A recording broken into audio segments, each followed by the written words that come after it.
Okay, so now I'm on the next step of the evolutionary process. I'm working on, I'm going to call it rear suspension pieces because I really don't know. And you definitely can't trust any of these numbers here. So you have to use a good amount of reasonable deduction and start with what you do know and what you can verify because the numbers here don't match what's here. So none of that shit is important. Then let's just look at the picture. So, what I've come to the conclusion is that these two taller standoffs, you can see the taller ones here, and then we have four smaller ones, right? So these two taller ones are going to go to this corner right here and this corner right here, and they get attached with an 8mm screw. Right, I've basically verified that right here as best as I could, and that appears to be an 8mm screw, roughly speaking. And then we'll attach these other two. We'll attach the balls here. We'll attach those because we'll go with what we know first. We'll attach the biggest one on top of the plate. We'll attach the ball on the outside edge. So we're going to start here. I'm going to start here, and I'll show you what I got. We'll go from there. They say no thread lock, or does that mean apply thread lock? I don't know. And then these standoffs each got a hole in them, right? So I would say do not apply thread lock at this point in the build. Do not do it. Just finger tight it for now because you can always adjust it once everything else falls into place. So now you should look something like this as of right this second. Oriented in the best way that I could tell from the very fucked up manual. I did not use Loctite here. I did use it on the ball because I know they show it with this little hole going straight across, but I'm not 100% positive that's where that's going to line up. So the next step is we're going to install these two guys, but we need to find the appropriate screws, and they are going to go diagonally to each other as you see them laid out this way and then this way according to how they're represented.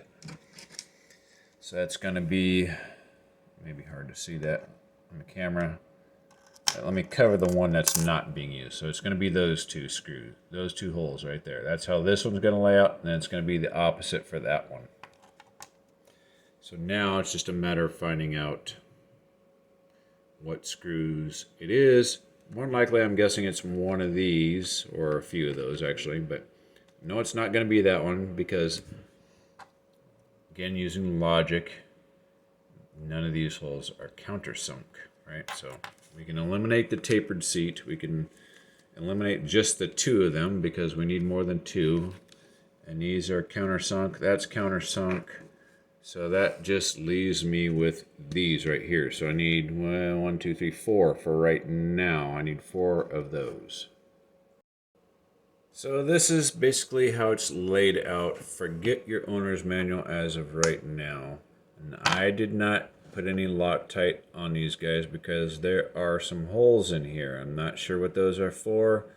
Build sheet doesn't quite tell you where to orient them. It kind of shows them in a pointy direction, but they also showed this top cap being mounted on the bottom. So for right now, I just finger tightened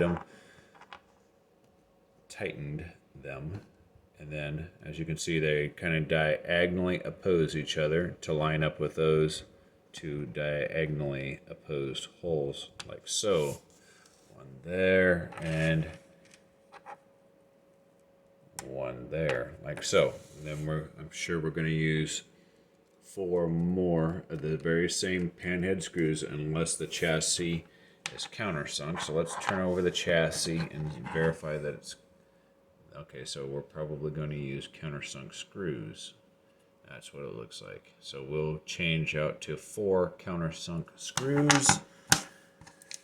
They should probably be about 8 millimeters, I would guess, and those look like 8 millimeters. Let's see. Let's turn this dial indicator back on and just kind of visually compare it into the package here. Let's find a good spot for the camera here.